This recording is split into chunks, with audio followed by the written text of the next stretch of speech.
ಇನ್ನು 3.5 ವರ್ಷ ಆ ಚೇರ್ ಮೇಲೆ ಇರ್ತಾರೆ ಸಿದ್ದರಾಮಯ್ಯನವರು ಅಂತ. ಅವರು ಕೂತು ಕೆಲಸ ಮಾಡ್ತಾಯಿದ್ದಾರಲ್ಲ, ಹಾಂ, ಕೂತು ಮುಖ್ಯಮಂತ್ರಿ ಕೆಲಸ ಮಾಡ್ತಾಯಿದ್ದಾರೆ, ಹಾಂ. ಕೆಲಸ ಮುಂದುವರಿತಾ ಇದೆ. ಯಾಕೆಂದರೆ ತೀರ್ಮಾನ ಆಗ್ಬಿಟ್ಟಿದೆ, ಇಳಿತಾ ಇದ್ರು, ಆ ಥರದ್ದು ಮಾತುಗಳಿದ್ದಾವೆ.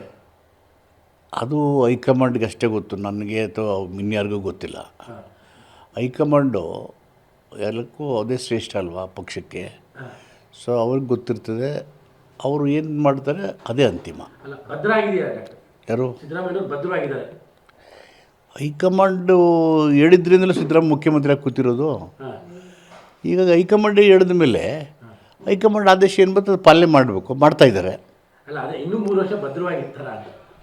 ಸದ್ಯಕ್ಕೆ ಅದು ಬೇಕೇ ಬೇಡವೋ ಅನ್ನೋ ಪ್ರಶ್ನೆನೇ ಇಲ್ವಲ್ಲ. ಹಾಂ, ಯಾಕಂದ್ರೆ ಬದಲಾವಣೆ 3.5 ವರ್ಷ ಒಂದು ಬಿಟ್ಟು ಬಾಕಿದೆಲ್ಲ ಹೇಳ್ತಾ ಇದ್ರಿ. ಹಾಂ, 3.5 ವರ್ಷ ಒಂದು ಬಿಟ್ಟು ಬಾಕಿದೆಲ್ಲ ಹೇಳ್ತಾ ಇದ್ರಿ. ಅದರ ಪ್ರಶ್ನೆ ಬಂದೇ ಇಲ್ವಲ್ಲ. ಆ ಥರ ಪ್ರಶ್ನೆ ಬಂದಾಗ ಹೈಕಮಾಂಡು ಗಮನಕ್ಕೆ ಬರುತ್ತೆ. ಅಂದರೆ CM ಬದಲಾವಣೆ ಪ್ರಶ್ನೆನೇ ಬಂದಿಲ್ಲ ಅಂತ ತಾವು ಹೇಳ್ತಾರೆ. ಸದ್ಯಕ್ಕೆ ಬಂದೇ ಇಲ್ವಲ್ಲ, ಹಾಂ, ಪ್ರಶ್ನೆ ಬಂದಿಲ್ಲ. ಹಾಂ. ಸಿದ್ದರಾಮಯ್ಯನವ್ರನ್ನ ಶಾಸಕರು ಆಯ್ಕೆ ಮಾಡಿ ಹೈಕಮಾಂಡ್ ಅದಕ್ಕೆ ಮುದ್ರೆ ಒತ್ತಿದ್ದಾರೆ ಸಿದ್ದರಾಮಯ್ಯ ಮುಖ್ಯಮಂತ್ರಿ ಅಂತ. ಈ ಗ್ಯಾರಂಟಿನೋ ಅಲ್ವೋ ಭದ್ರನೋ ಅನ್ನೋ ಪ್ರಶ್ನೆ ಬಂದೇ ಇಲ್ವಲ್ಲ. ಯಾಕಂದರೆ BJPಯವರೆಲ್ಲ ಟೈಮ್ ಕೊಡ್ತಾ ಇದ್ದಾರೆ, ಈ ಟೈಮಲ್ಲಿ ಇಳಿದು ಬಿಡ್ತಾರೆ, ಇನ್ನೇನು ಟೈಮ್ ಕೌಂಟ್ ಡೌನ್ ಶುರುವಾಗಿದೆ. ಅದೇ ಕೊಟ್ಟಿದ್ದಾರೆ ಅಶೋಕ್.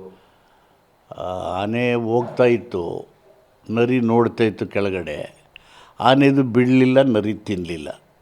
ಆ ಥರ ಅವ್ರ ಕತೆ.